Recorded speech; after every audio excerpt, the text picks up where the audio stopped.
Today I prepared a special video on something that was not part of the Mercedes Benz passenger car lineup. Instead, we're going to talk about Unimogs and which Unimogs to look for and which engines they had, which are the better engines, and what you're going to have to do to a cheap Unimog. So, if you ever had any desire to learn more about the Unimog, or just a fixation on one where you thought you might have to own one day to satisfy some deep-seated desire to be a European farmer, a Unimog is probably a great vehicle to consider. So the Unimog itself is a very nebulous term because it doesn't really apply to one vehicle that stayed the same all the way through production. Today's Unimogs are very complex, very well engineered, and very expensive vehicles. But the Unimogs of yesterday, in particular the 404 series, are not that expensive, but they are also very slow and they are usually very mechanically needy. So we're going to look more at these older Unimogs. Now, the first Unimogs that came out were little mogs. They're called mini mogs almost. That term was applied later on too, but these little mini mogs were built starting, I think that Mercedes actually purchased the Unimog design from an individual in Germany who sort of decided to make the perfect four-wheel drive and tractor and snowplow and forestry vehicle. I mean, you could just see the utility in these things because they do a lot of things really well that you wouldn't expect them to be able to do.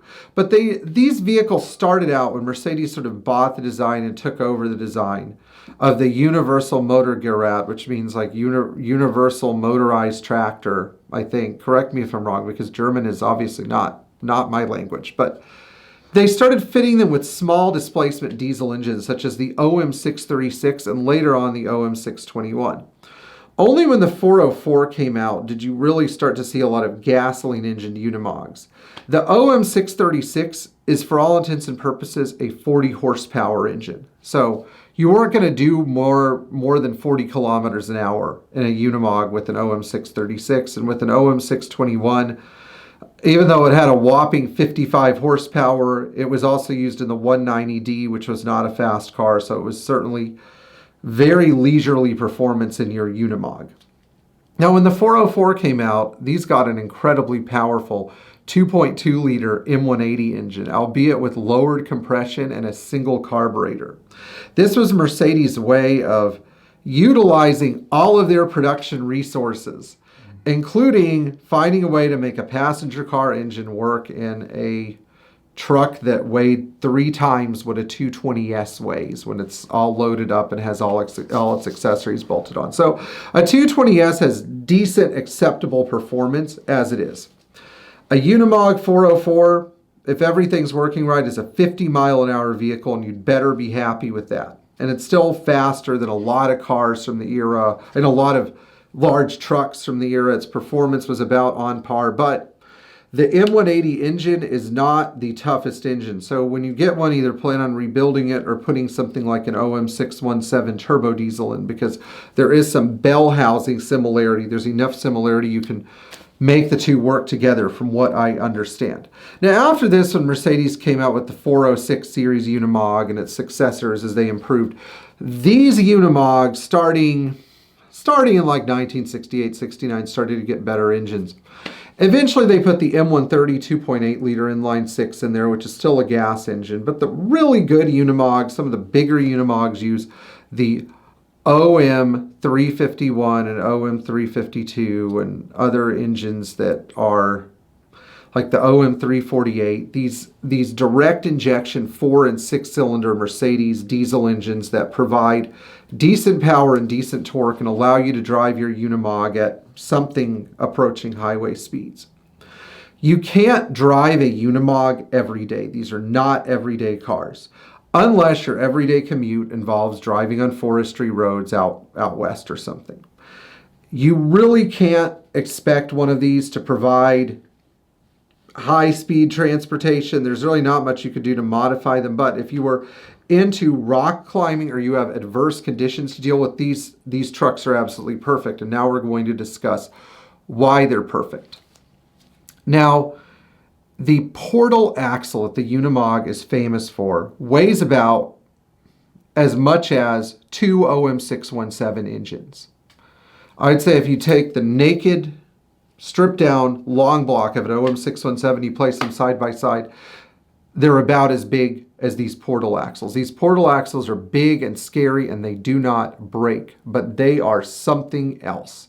They are about as wide and long as a Mini, like a British Mini, but they're much denser and much heavier. Using an engine hoist to lift one is risky. You probably need two. Setting them up so that your Unimog can sit down on top of them is very difficult. But this is the heart and soul of the Unimog, the beefy transfer case, the 8 or 16 speed transmission, and these giant portal axles. So you really want to make sure that your portal axles are in good working order, because repairing them takes some ingenuity, sort of like the Egyptians did with the pyramids, that sort of ingenuity.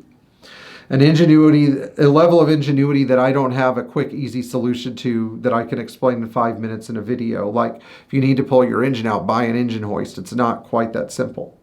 Now, what should a Unimog cost? I know this is a great question that a lot of people ask. I think with an old 404, they're not $10,000 trucks. They're like $6,000 to $8,000 trucks for a rough and ready to go truck that runs but probably needs some engine work, which is the least of your concerns. The engine on these things was sort of, and I wouldn't say an afterthought, but it was like, just expect for it to be worn out and plan on rebuilding it. So with the 404, it's really a good idea to take a measure of engine health and buy with low expectations. If you buy a later truck, such as a Freightliner Unimog or a 406, some of the double cab Unimogs, which are really highly sought after, that have OM352 turbo diesels, those are $115,000 trucks. They are insane money. And a lot of the time, I don't see people using them for anything other than showing off how much Unimog they can afford.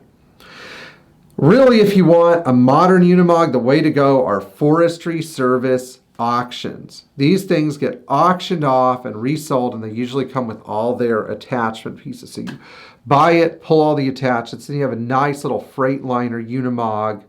Again, these have more modern Mercedes diesel engines that are nearly bulletproof. Many of them are direct injection. They still have minimal to no electronics other than what might be used for their hydraulic elements. There might be some basic electronics there, but if you're talking about an early 90s Unimog that was used in the forestry service, no, they're analog trucks. They're very, very nice analog trucks. So buying a really ancient Unimog is great if you're into old Unimogs, but to get the utility of a Unimog, you can, if it has a front loader on it, it drops the price by about 50%. So you can buy these things not looking like Unimogs with a bunch of unnecessary attachment parts on them and remove them all, and then suddenly have a Unimog. You just have to do some more heavy lifting because that front bucket is very heavy. I hope that you guys found this video about Unimogs and my collection of limited facts on them, some of which might be disputable, to be informative. Please like, share, subscribe, and we'll see you in the next video. And thank you again for watching till the end. I'll see you in the next video.